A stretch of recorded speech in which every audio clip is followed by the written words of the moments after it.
Recuerda que el libro de Efesios es un libro fundamental. Y es fundamental en el sentido que vimos la última vez que estuvimos estudiando este libro, que desde el principio, ya desde el versículo 4, comienza con la elección soberana. Además es un libro fundamental porque presenta el Evangelio de manera inequívoca, lo hace de forma detallada. Es un libro fundamental también porque nos ayuda a definir cómo debemos de vivir, es decir, nos lleva a la santificación. Además da la estructura de la Iglesia, nos informa sobre las diferentes relaciones humanas, es decir, cómo debe ser la vida en el matrimonio, en la familia, incluso en las relaciones laborales. Nos dice además cómo debemos y podemos luchar contra los poderes espirituales del infierno. Recuerda la famosa armadura de Efesios capítulo 6. Y hace todo esto en solo 6 capítulos y verdaderamente cortos. Así que es una carta maravillosa. Una carta que además tiene un bosquejo muy claro. Recuerda, son 6 capítulos. Los 3 primeros capítulos nos dicen, esto es lo que sois y esto es lo que poseéis en Cristo. Primeros 3 capítulos, y luego da un salto, capítulos 4 al 6, y nos dice, si eso es lo que sois en Cristo, así es como debéis de actuar, así es como debéis de vivir. Una segunda parte de la carta tremendamente práctica. Y si recuerdas ahí en el capítulo 1 de Efesios, en el versículo 3, dice, bendito sea el Dios y Padre de nuestro Señor Jesucristo, que nos ha bendecido con toda bendición espiritual en los lugares celestiales en Cristo. Bueno, este versículo es un llamado, y es lo que está haciendo aquí Pablo, es un llamado a alabar al Señor, es un llamado para adorar al Señor, porque nos ha bendecido no con alguna bendición espiritual, no con alguna cosita, sino que nos ha bendecido con toda bendición espiritual en los lugares celestiales en Cristo. Y nos sumamos a esta adoración, a esta alabanza de Pablo. Está adorando a Dios, está adorando a Cristo, porque Él es digno, solo Él es digno. Así que Él merece toda nuestra adoración. Bendito sea el Dios y Padre de nuestro Señor Jesucristo. Él merece que se pronuncie una bendición sobre su persona, sobre su obra, y particularmente aquí dice que lo bendecimos por todas las bendiciones que Él nos ha dado. Él nos ha concedido, fíjate lo que dice en la segunda parte del versículo, toda bendición espiritual que el cielo tiene en Cristo. Ahora, ¿cómo es que Dios nos bendice para que podamos nosotros bendecir a aquel que es digno de recibir toda la adoración? ¿Cómo es que Dios nos bendice para que nosotros podamos bendecir a aquel que es digno? Bueno, lo hace solo de una forma y es debido a la gracia. Lo hace debido a la gracia. Recuerda lo que dice el versículo 6, hablando de su bendición para con nosotros. Versículo 6, para alabanza de la gloria de su gracia, que gratuitamente ha impartido sobre nosotros en el amado. Así que no has hecho nada para ganarlo. No lo ganamos, no podíamos ganarlo. Es Dios que por gracia derrama todas las bendiciones que el cielo tiene. Con respecto a la bendición eterna, con respecto a la bendición pasada, con respecto a la bendición en el presente, personas que son indignas, como tú y como yo, que no hemos hecho absolutamente nada para ganarlo, recibimos toda bendición espiritual en los lugares celestiales y entonces nosotros damos toda la gloria, damos toda la alabanza por aquel que fue hecha, versículo 6, para alabanza de la gloria de su gracia.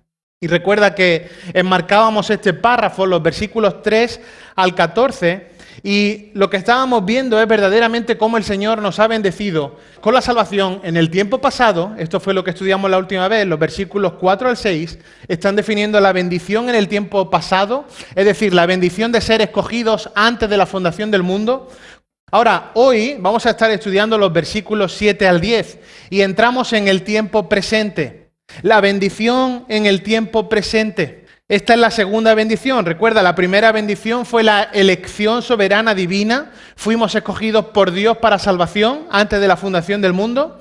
Y ahora la segunda bendición en la que nos vamos a centrar hoy es la redención. Fíjate, versículo 7. La redención. En Él tenemos redención mediante su sangre, el perdón de nuestros pecados, según las riquezas de su gracia, que ha hecho abundar para con nosotros, en toda sabiduría y discernimiento, nos dio a conocer el misterio de su voluntad, según el beneplácito que se propuso en él, con miras a una buena administración en el cumplimiento de los tiempos, es decir, de reunir todas las cosas en Cristo, tanto las que están en los cielos como las que están en la tierra. Así que, como la elección que vimos en los versículos 4 al 6, también la redención es una verdad ampliamente revelada en las páginas de las Escrituras.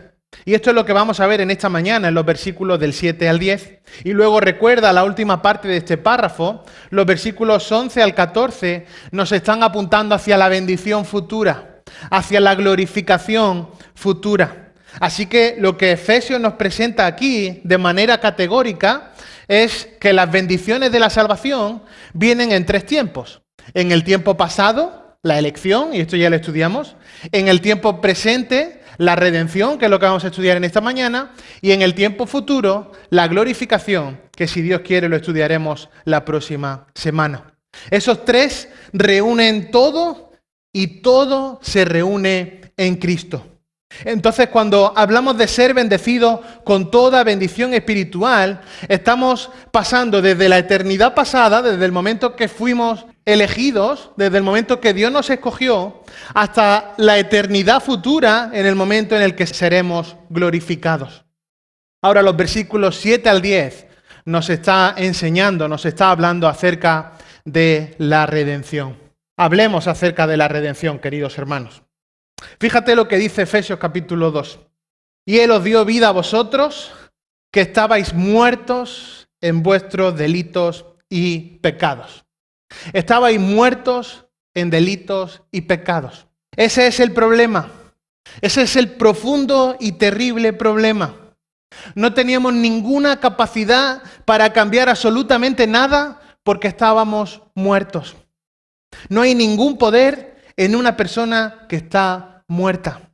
Estábamos muertos. Y no solo estábamos muertos, sino que fíjate lo que dice el versículo 2, en los cuales anduvisteis en otro tiempo, según la corriente de este mundo, conforme al príncipe de la potestad del aire, el espíritu que ahora opera en los hijos de desobediencia. Versículo 3 dice, entre los cuales también todos vosotros en otro tiempo vivíamos en las pasiones de nuestra carne, satisfaciendo los deseos de la carne, de la mente, y éramos por naturaleza hijos de la ira, lo mismo que los demás. Todo esto nos lleva al pensamiento de que éramos un hijo de la ira, y la ira iba a ser tu destino. Pero, tremendo, versículo 4, probablemente el pero más maravilloso de la Escritura, pero Dios, versículo 4, que es rico en misericordia por causa del gran amor con que nos amó, aun cuando estábamos muertos en nuestros delitos, nos dio vida juntamente con Cristo. Solo una manera para suceder eso, por gracia sois salvos. Recuérdalo, versículo 8, porque por gracia habéis sido salvados por medio de la fe, y esto no es de vosotros, sino que es don de Dios, no por obras, para que nadie se gloríe. Dios nos escogió antes de la fundación del mundo y Dios nos redimió. Y Él nos redimió. Y en esa redención es que fue la regeneración. Y ahora nos da la capacidad para hacer cosas que agraden a Dios. Versículo 10. Porque somos hechura suya, creados en Cristo Jesús para hacer buenas obras, las cuales Dios preparó de antemano para que anduviésemos en ellas. Así que no recibimos nuestra salvación porque hacemos cosas que agradan a Dios. Recuerda, por gracia habéis sido salvados. No podemos hacer obras que agraden a Dios antes de haber sido redimidos por Dios. Pero después, una vez que hemos sido redimidos por Dios, entonces, versículo 10, para hacer buenas obras. Entonces la redención, la reconciliación, así como estudiamos con la elección, viene siempre de Dios para el pecador. Así que la salvación en su totalidad, pasado, presente y futuro, es una obra de Dios, no una obra del hombre. Dios proveyó la expiación que redime. Dios escogió a aquello a quien iba a redimir. Y Dios proveyó del sacrificio expiatorio mediante el cual esa redención se podría aplicar para aquellos que Él previamente había escogido. Dios está al control del aspecto pasado, presente y futuro. Dios es todo en nuestra salvación. Y esa es la razón por la que en el versículo 7 dice, tenemos redención. No porque tú la hayas ganado, no nos la ganamos, la tenemos porque Él hizo sobreabundar para con nosotros. Él la hizo sobreabundar para con nosotros. Fíjate, en Él tenemos redención mediante su sangre, el perdón de nuestros pecados según las riquezas de su gracia que ha hecho abundar para con nosotros. La elección, aspecto pasado, la redención, tiempo presente, entonces son obra de Dios. Versículo 6, para alabanza de la gloria de su gracia. Su gloria solo puede tocar a los pecadores por su gracia. Sin gracia, sin la gracia de Dios, nosotros nunca podremos ver la gloria de Dios. La única forma en que una persona puede llegar a ver la gloria de Dios es por gracia, nunca por obras. Y sé que esto es básico, sé que en cierta medida todos conocemos esto, pero también es tremendamente refrescante poder escucharlo de nuevo, porque es por eso que adoramos al Señor. Es por eso que cada mañana decimos, gracias Dios mío, porque nada soy y mira lo que has hecho conmigo. Fíjate, Romanos, no pierdas la cita de Efesios, pero ve conmigo un momento a Romanos, capítulo 5. Dice Romanos 5, 17.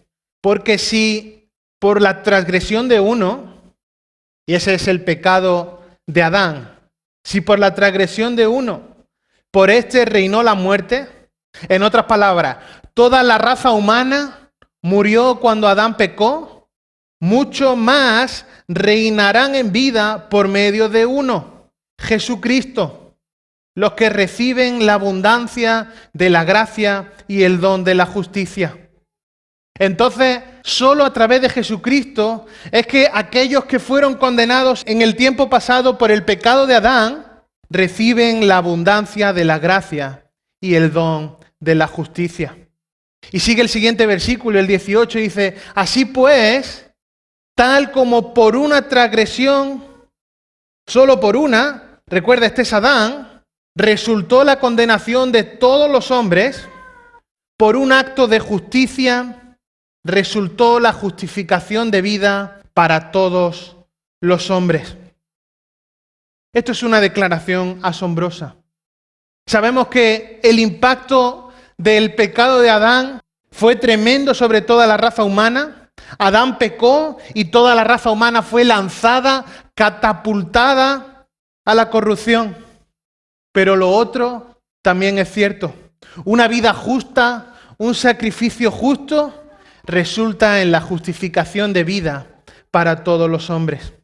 Por la desobediencia de uno, los muchos fueron hechos pecadores, pero por la obediencia de uno, es decir, de Cristo, muchos serán justificados. Versículo 20, y la ley se introdujo para que abundara la transgresión, pero donde el pecado abundó, ¿qué pasó? Sobreabundó la gracia, para que así como el pecado reinó la muerte, así también la gracia reine por medio de la justicia para vida eterna. ¿Cómo? Mediante Jesucristo nuestro Señor. Esto, queridos hermanos, es inconfundible. La salvación es por gracia y no por obras. Y esa gracia fue posible solo y exclusivamente por la muerte sustitutiva de Cristo, quien tomó el lugar que tú y yo merecíamos en la cruz y recibió el castigo que tú y yo merecíamos por nuestro pecado. Y es por eso que 1 de Pedro 1, no hace falta que vayas ahí, pero dice que fuisteis rescatados de vuestra vana o vuestra vacía manera de vivir, la cual recibisteis de vuestros padres. Y no lo hicisteis con cosas corruptibles como con oro o plata, sino que fuisteis redimidos por la sangre preciosa de Cristo, como de un cordero sin mancha y sin contaminación. Y luego en esa misma carta, en el capítulo 2, dice, quien llevó él mismo nuestros pecados en su cuerpo sobre el madero, para que nosotros, estando muertos a los pecados, vivamos a la justicia. Cualquier religión del mundo, cualquier falsa religión del mundo, exige una cosa: que el pecador, que el individuo, se gane por sí mismo una posición correcta ante algún tipo de deidad. Por supuesto, esto es una religión falsa. Por eso decimos que solo hay una religión verdadera, que solo hay un Dios verdadero, que solo hay un Salvador verdadero y que solo hay un Evangelio verdadero. Este es Cristo, el mediador del nuevo pacto, como dice Hebreos 9:15. Solo en Cristo es que podemos recibir vida eterna. Los escogidos, aquellos que Dios escogió antes de la fundación del mundo, recibirán la glorificación en el tiempo futuro, la herencia eterna que veremos a partir del versículo 11, y la recibirán por una cosa: debida a la redención, debida a la muerte de Cristo que cubrió todas nuestras transgresiones. Entonces, ¿qué es la redención? Recuerda, Efesios capítulo 1, versículo 7, dice, tenemos redención. ¿Qué es la redención? Bueno, la redención es la obra de Dios mediante la cual Él mismo, Dios mismo, ofrece a su Hijo como precio de rescate por el pecado que había indignado su santidad. Es la obra de Dios, el Dios y Padre, versículo 3, bendito el Dios y Padre, es la obra de Dios, mediante el cual Él mismo ofrece a su Hijo como precio de rescate por el pecado que ha indignado su santidad. Todos, absolutamente todos, estamos esclavizados al pecado. Todos sin Cristo estamos en bancarrota espiritual y solo Cristo pagó el precio que puede redimirnos. Por eso Marcos 10:45 dice que dio su vida en rescate por muchos. Cristo fue el pago. Ahora, mucha gente puede preguntarse, ¿a quién se le pagó el rescate? Ahí estaba Cristo ofreciendo su sangre, ¿y a quién le pagó el rescate? ¿A quién se pagó el precio de la redención que habla ahí el versículo 7? Bueno, es bastante obvio. El rescate fue pagado a Dios. Dios era el ofendido. La santidad de Dios era la que estaba siendo ultrajada. Así que Dios fue quien escogió el pago. Dios es quien eligió a Cristo, al Hijo, al Dios encarnado, al Dios hecho hombre. Y Dios es quien predeterminó que moriría y que moriría en la cruz. Dios también soberanamente escogió los medios de la expiación. Dios escogió no solo los medios, sino también el agente de la expiación, a su Hijo, a Cristo. Así que es Dios quien tiene que ser satisfecho. Por eso Cristo fue hecho maldición por nosotros.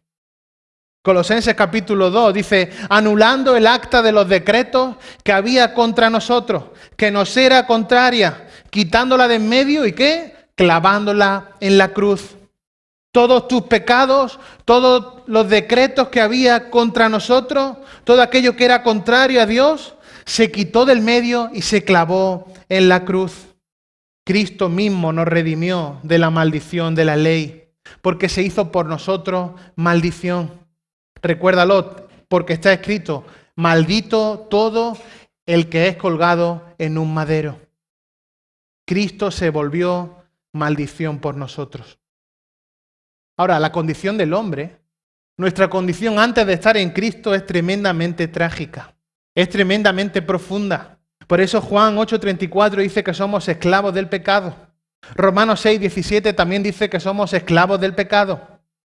Romanos 7:14 dice que estamos en esclavitud bajo el pecado. Romanos 8:21 dice que somos esclavos de la corrupción. ¿Cómo alguien así puede hacer algo para agradar a Dios? Claro que no. Solo Dios puede determinar una expiación, una forma de ser perdonados que sea satisfactoria. Por eso Cristo Jesús se dio a sí mismo para redimirnos, para pagar al Padre, al Dios Padre, el precio que el Padre había requerido para redimir nuestro pecado. Todo pecado pasado, presente y futuro. Y como dice la palabra, purificar para sí mismo un pueblo para posesión suya. Y eso es tremendo, un pueblo para posesión suya. Es un pueblo propio, un pueblo escogido por Él. Le pertenecemos a Él. Esto es maravilloso.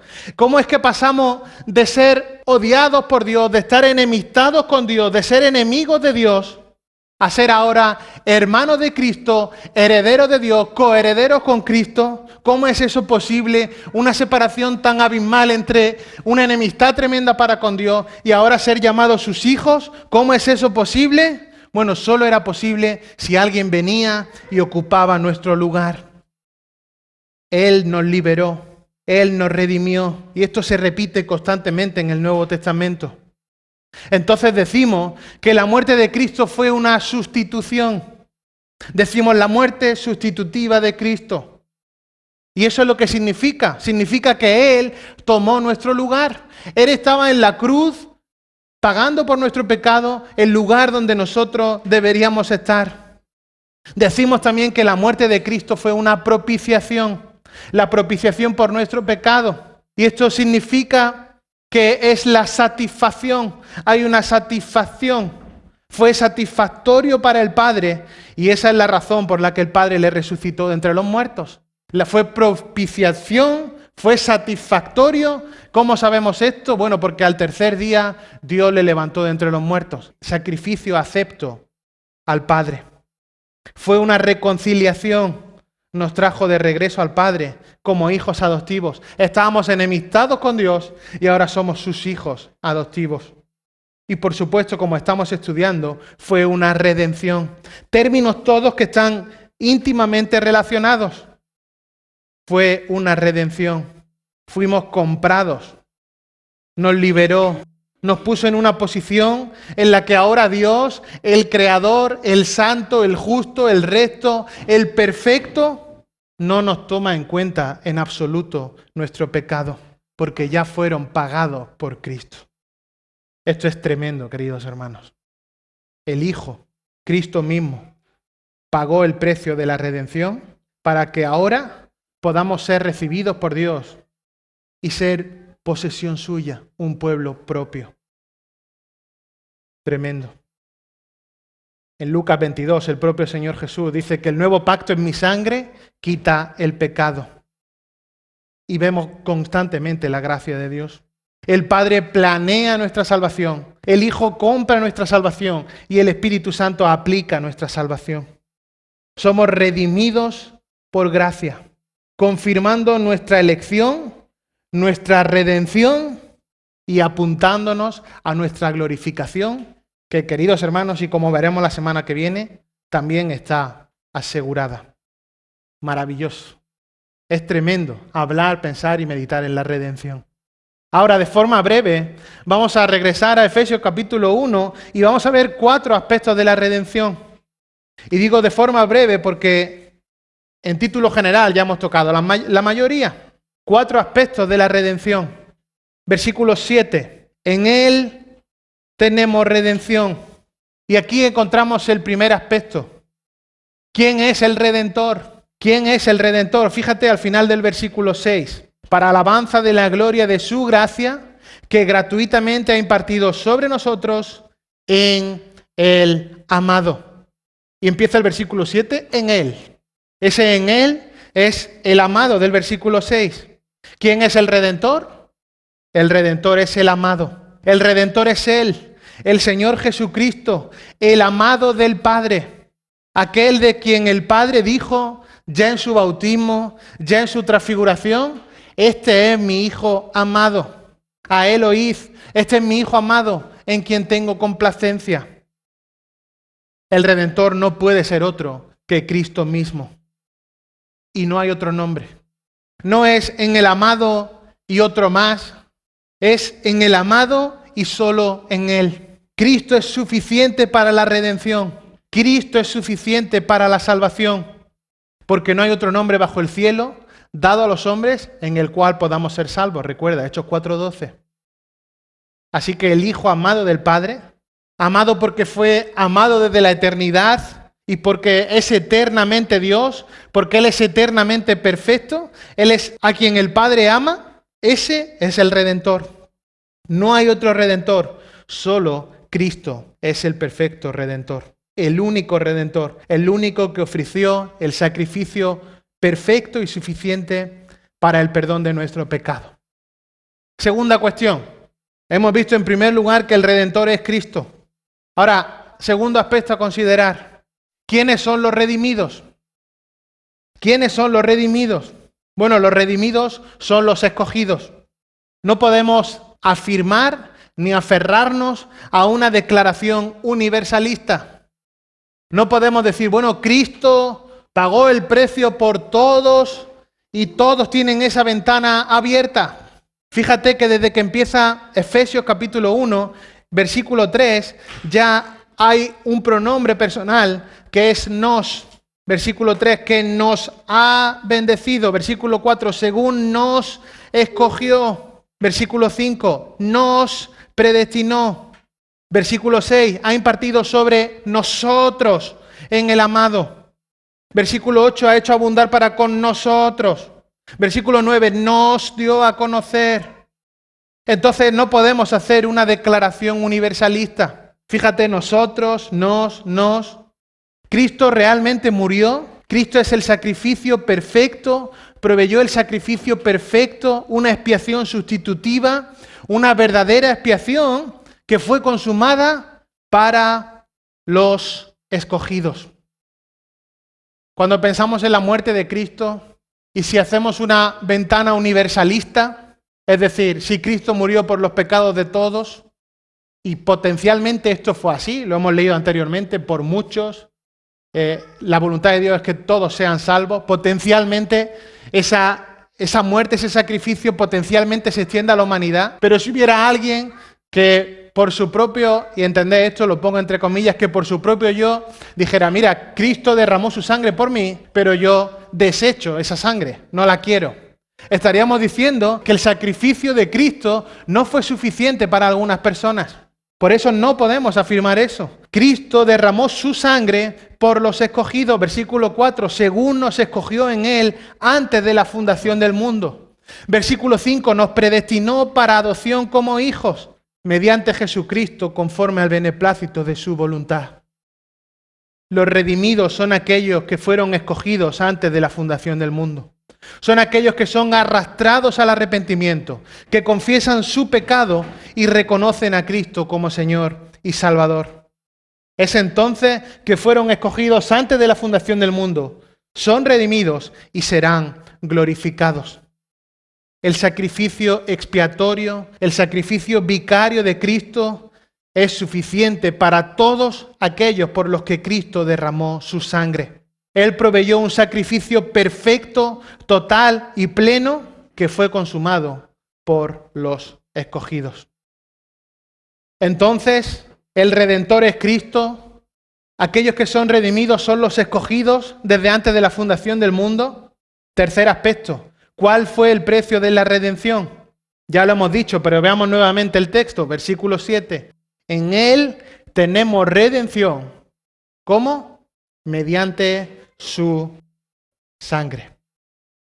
Cuando hablamos de sangre, estamos simplemente refiriéndonos a su muerte. Recuerda, Hebreos 9:22 dice que sin derramamiento de sangre no hay perdón, no hay remisión de pecado. Entonces, cuando ahí dice el versículo 7, mediante su sangre, verdaderamente es una metonimia de la muerte. No significa que haya algo especial en ese fluido rojo, en esa sangre, sino que está apuntando a su muerte.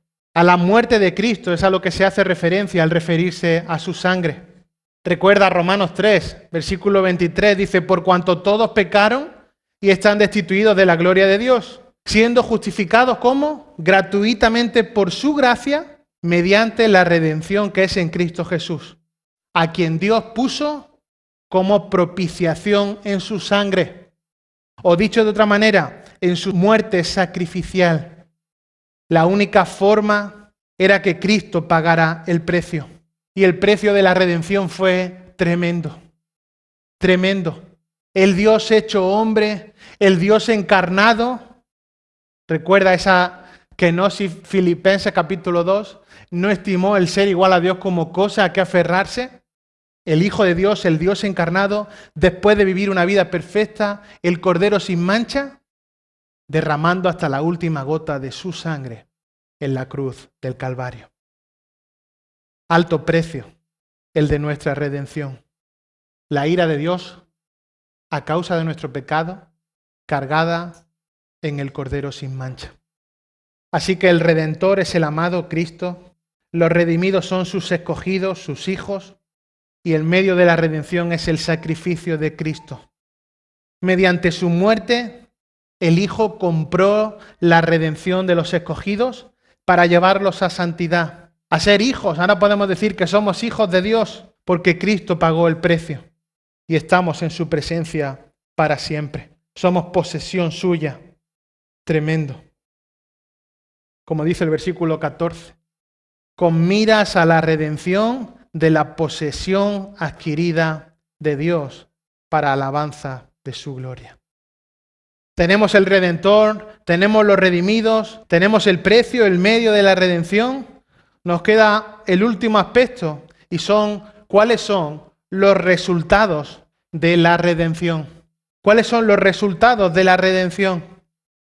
Bueno, los resultados de la redención que vemos en este texto son dos, básicamente. El primero de ellos, y que está muy claro, es el perdón de pecados. Y el segundo de ellos, que también está claro, es que un resultado de la redención es toda sabiduría e inteligencia. El primero de ellos, el perdón de pecados. El segundo de ellos, toda sabiduría e inteligencia.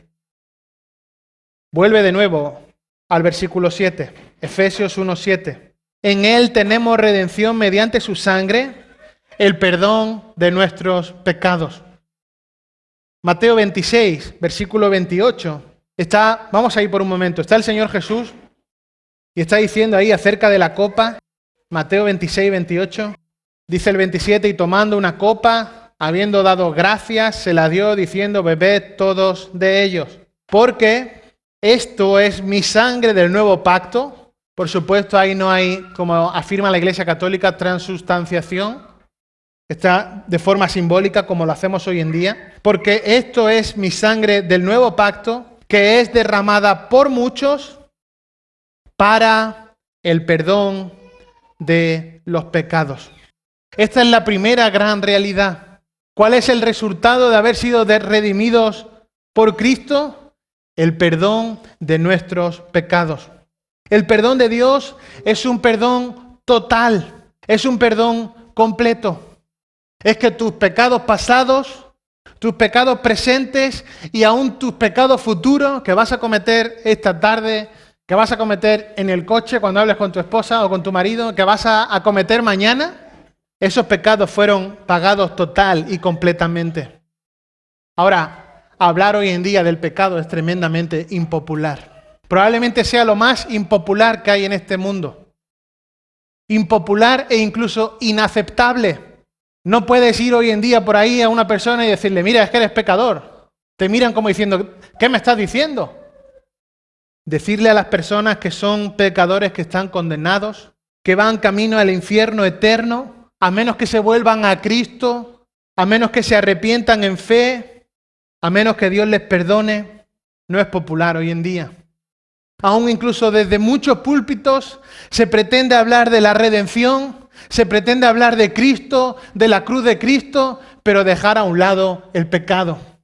Y ese evangelio no funciona. Ese evangelio no es real. Debemos de decirle a las personas que no podemos recibir el regalo de la salvación si no entendemos cuán desesperadamente lo necesitamos. Si una persona no entiende cómo es su condición como pecador, no puede entender la magnanimidad del regalo de la salvación. Si a alguien le ofreces el perdón de pecado y ni siquiera entiende lo que es ser pecador, no puede entender el enorme precio de la sangre de Cristo derramada en la cruz. Por eso, queridos hermanos, un púlpito que no habla de pecado no es un púlpito bíblico. Una iglesia que no habla, que no confronta el pecado, no es una iglesia conforme a la voluntad de Dios.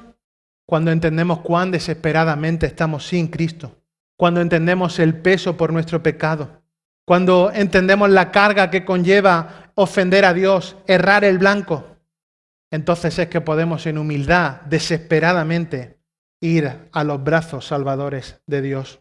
depositar toda nuestra confianza en Cristo y entregar nuestra vida para su gloria. El primer resultado de la redención es el perdón de nuestro pecado. El amor de Dios, entonces, hizo que fuéramos escogidos. Recuérdalo, versículo 4, al final, en amor nos predestinó para adopción como hijos. El amor de Cristo hace entonces que seamos redimidos para su sacrificio. Y fíjate lo que dice ahí el versículo 7 al final, según las riquezas de su gracia. Y es que fue por gracia, como hemos leído hace un momento en Romanos 5, versículo 20, donde abundó el pecado, ¿qué pasó? Sobreabundó la gracia. Es decir, donde había un montón enorme que no podríamos imaginar de pecado, por encima de eso sobreabundó la gracia de Dios. La muerte de Cristo trajo como resultado el perdón de nuestros pecados. Un perdón total y completo, que garantiza que cuando Dios nos ve, ya no tiene en cuenta nuestros pecados, sino que el sacrificio de Cristo los tapa, los cubre. Esto es tremendo, queridos hermanos. Pero hay un segundo beneficio que hemos mencionado anteriormente, y puede ser obvio. No solo hemos recibido el perdón por nuestro pecado, según las riquezas de su gracia, versículo 8, que ha hecho abundar para con nosotros, sino, fíjate cómo sigue el versículo 8, en toda sabiduría e inteligencia. Dice Reina Valera del 60. ¿Cómo lo traduce Biblia de las Américas? En toda sabiduría y discernimiento. Nos dio a conocer el misterio de su voluntad, según el beneplácito que se propuso en él, con miras a una buena administración en el cumplimiento de los tiempos. Es decir, de reunir todas las cosas en Cristo, tanto las que están en los cielos como las que están en la tierra. Tremendo. ¿Qué es eso? ¿Qué está diciendo aquí? Bueno, podría ser obvio. Comienza con el segundo beneficio. En toda sabiduría y discernimiento. Él hizo sobreabundar no solo el perdón de pecados, sino toda sabiduría y discernimiento, o toda sabiduría e inteligencia. Y van verdaderamente juntos.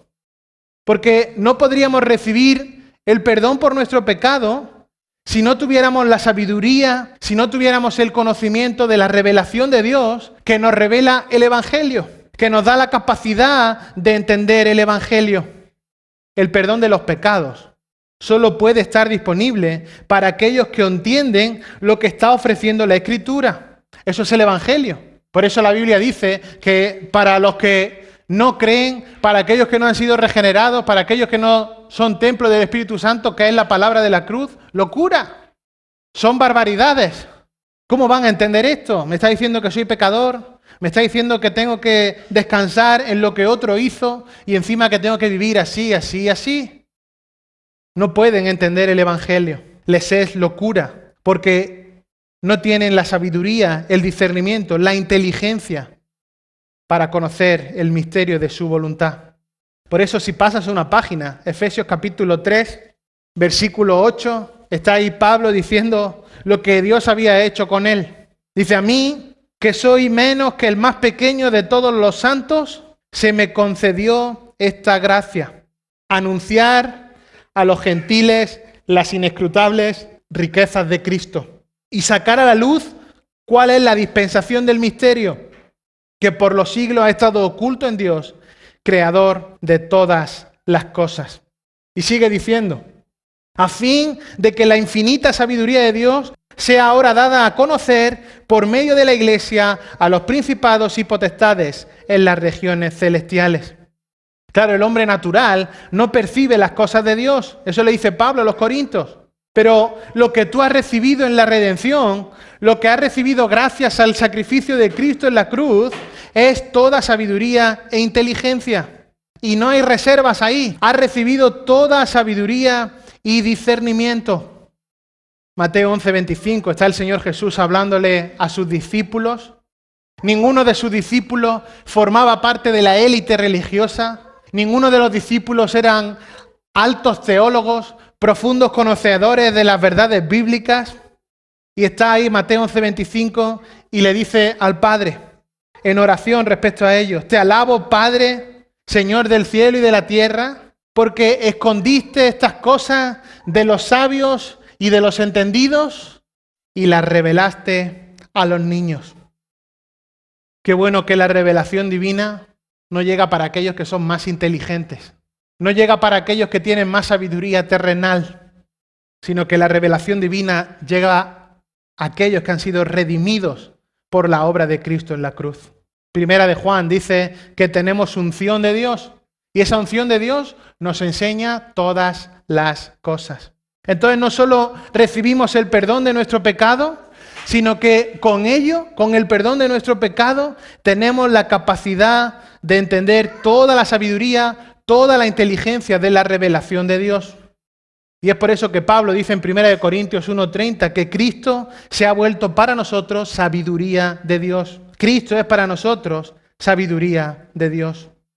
Por supuesto, Dios estableció, y se ve claramente también en esta carta, que para seguir creciendo en el conocimiento de Dios, para seguir aprendiendo la voluntad de Dios, Dios establece pastores, maestros, evangelistas, el propio cuerpo, la edificación de la iglesia. Todo esto nos lleva cada día a seguir conociendo y creciendo más en la voluntad de Dios. Pero la capacidad ha venido dada gracias a que somos templo del Espíritu Santo. Y entonces ahora, gracias a la redención de Cristo, tenemos toda sabiduría y discernimiento. Ahora, no solo tenemos el conocimiento profundo del Evangelio Salvador, sino que hay más. Fíjate, versículos 9 y 10. Nos dio a conocer el misterio de su voluntad, según el beneplácito que se propuso en él, con miras a una buena administración en el cumplimiento de los tiempos. Es decir, reunir todas las cosas en Cristo, tanto las que están en los cielos como las que están en la tierra. ¿Sabes lo que está diciendo aquí? Nos está apuntando al futuro. Nos dice que Él nos dio a conocer el misterio de su voluntad. Y esto nos está apuntando hacia el fin, hacia lo último, hacia el cumplimiento de los tiempos. Y es lo que está diciendo en el versículo 10, con miras a una buena administración en el cumplimiento de los tiempos. ¿Cuál será el fin de todo? Reunir todas las cosas, las que se relacionan aquí, el cielo y la tierra, dice el versículo 10, tanto las que están en los cielos como las que están en la tierra. Cuando pensamos en el futuro glorioso, cuando pensamos en lo que está por venir, solo podemos alabar a Dios, ver la gloria del Hijo y por otro lado recibir esperanza. Recibir la esperanza, y esto será lo que estudiemos a partir de la semana que viene. El fin, el cumplimiento de los tiempos es la culminación, la consumación de toda la historia redentora. El plan de Dios establecido desde la eternidad pasada y culminándose de acuerdo a su voluntad redentora. ¿Qué es lo que sabemos del futuro de la historia redentora? Y esto es alentador, queridos hermanos, y con esto terminamos. Sabemos una cosa, que todo terminará en Cristo. Todo terminará en Cristo. Fíjate, de reunir todas las cosas en Cristo. Colosenses capítulo 1 dice que Él es la imagen del Dios invisible, el prototokos, el primordial de toda la creación, el supremo sobre toda la creación. En Él fueron creadas todas las cosas, las que están en los cielos, las que están en la tierra, lo que es visible, lo que es invisible, ya sean los tronos, los dominios, los principados, las potestades, todo, absolutamente todo, fue creado por medio de Él y para Él. Así que Cristo está en el comienzo de todo y también Cristo será el fin de todo. Cristo es el que sostiene todo. Él es la cabeza del cuerpo que es la iglesia, el primogénito de entre los muertos, por cuanto agradó al Padre que en Él habitase toda plenitud. Lo hemos estado estudiando todo el verano. Cristo es supremo. Es por medio de Cristo que agradó al Padre que en Él habitase toda plenitud y por medio de Él reconciliar consigo todas las cosas, haciendo la paz no con cosas humanas, sino haciendo la paz mediante la sangre de su cruz. Así que, queridos hermanos, todo se va a resolver en Cristo. Él lo creó todo, Él lo sustenta todo y todo encuentra su fin, su resolución última en Él. Y ahí es donde va encaminada la historia. Ahí es hacia donde va la historia. Y podríamos entrar a hablar un poco de escatología, pero no es el momento. Pero lo cierto es que todo se resolverá en Cristo. Cristo tomando el control absolutamente de todo y en última instancia devolviéndoselo al Padre. Así que quiere resumir la salvación en una sola palabra, en una sola persona: Cristo. El pecado, la muerte son reunidos y finalmente destruidos en Cristo. El futuro de toda la creación, de todo lo que ahora vemos, se resume en una cosa: Cristo. Todo juicio que se establecerá sobre la tierra se resume en una cosa: Cristo. Toda la gloria eterna, todo lo que está por venir, se resume en una cosa: Cristo. Porque Cristo es todo, absolutamente todo. Como dice Colosenses 3:11, Cristo es el todo y en todos. Por eso, queridos hermanos, lo que está diciendo Efesios capítulo 1, los versículos 3 al 14, cuando nos lleva a alabar a Dios, a alabar al Creador, a alabar al Dios y Padre de nuestro Señor Jesucristo por toda bendición espiritual que ya poseemos en los lugares celestiales en Cristo, y nos apunta a la salvación en el aspecto pasado, a la elección, nos apunta a la redención en el aspecto presente, gracias a la obra de Cristo, y nos apunta a la glorificación en el aspecto futuro. Lo que en última instancia nos está diciendo es que con Cristo tienes todo. Pero sin Cristo, no tienes absolutamente nada.